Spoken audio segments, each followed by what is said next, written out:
à propos de coutumes vestimentaires.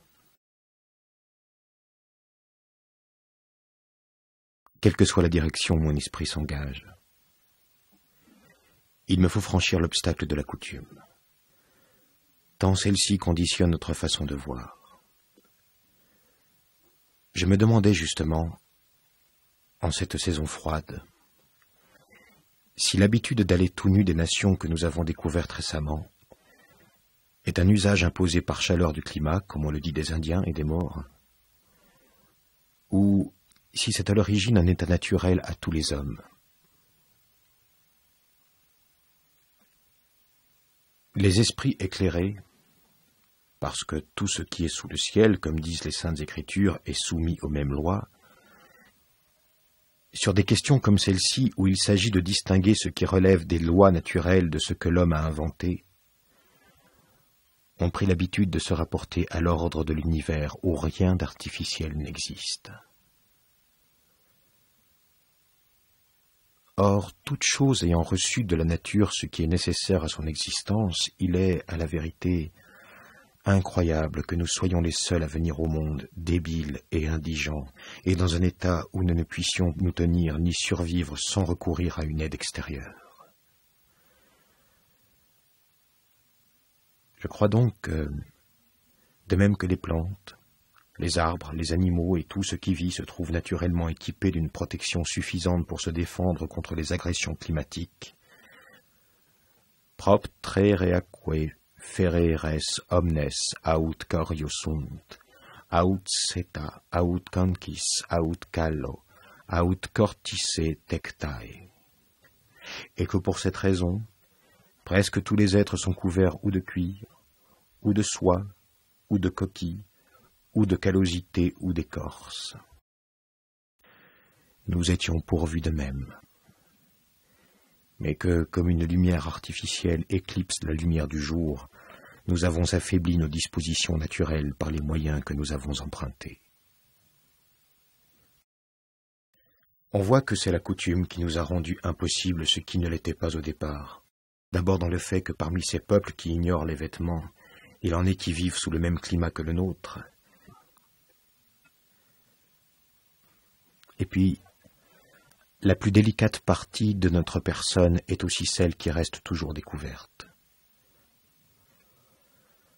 Or, si nous étions nés avec obligation de nous protéger de cotillons et de culottes, on ne peut douter que la nature aurait armé d'une peau plus épaisse ce qu'elle aurait abandonné à la fantaisie des saisons, comme elle l'a fait pour le bout des doigts et la plante des pieds.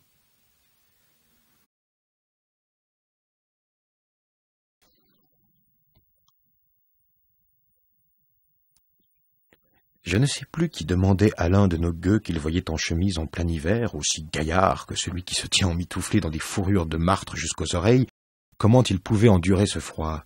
« Et vous, monsieur, lui répondit-il, vous avez bien le visage à découvert. Eh bien, moi, toute ma personne est un visage. » Les Italiens racontent à propos du fou du duc de Florence, ça me semble, que son maître lui demandant comment, affublé de la sorte, il pouvait supporter le froid, ce dont lui-même n'était pas capable, le fou lui fit cette réponse. « Suivez, dit-il, ma recette.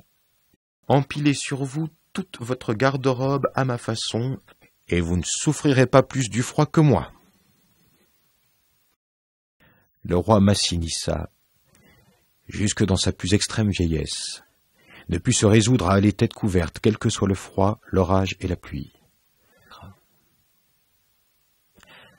Et le roi Agésilas, déjà très avancé en âge, persista à porter le même vêtement été comme hiver. César, selon Suétone, marchait toujours devant sa troupe, le plus souvent à pied, qu'il fît soleil ou qu'il plût. On le dit aussi d'Hannibal. Tum vertis nuddo, excipere insanos imbres caelique ruinam. Sur sa tête nue, il recevait des pluies torrentielles et l'écroulement du ciel. Et puisque nous sommes sur ce chapitre du froid, et qu'en tant que Français habitués aux bigarrures, non pas moi, car je ne m'habille guère que de noir et de blanc, comme mon père, Empruntons ici au capitaine Martin du Bellay ce qu'il dit avoir vu pendant l'expédition du Luxembourg, à savoir que les gelées étaient si rudes que l'on coupait le vin des provisions à coups de hache et de cocher, qu'on le distribuait au poids aux soldats et que ceux-ci l'emportaient dans des paniers. Et Ovide dit à peu près « Nudaque consistunt formam servanti testae, vina nec aus tameri, sed data frustabibunt ». À l'extérieur du récipient, le vin est solide, il conserve la forme du vase, ce n'est plus un breuvage liquide, mais des morceaux compacts que l'on donne à boire.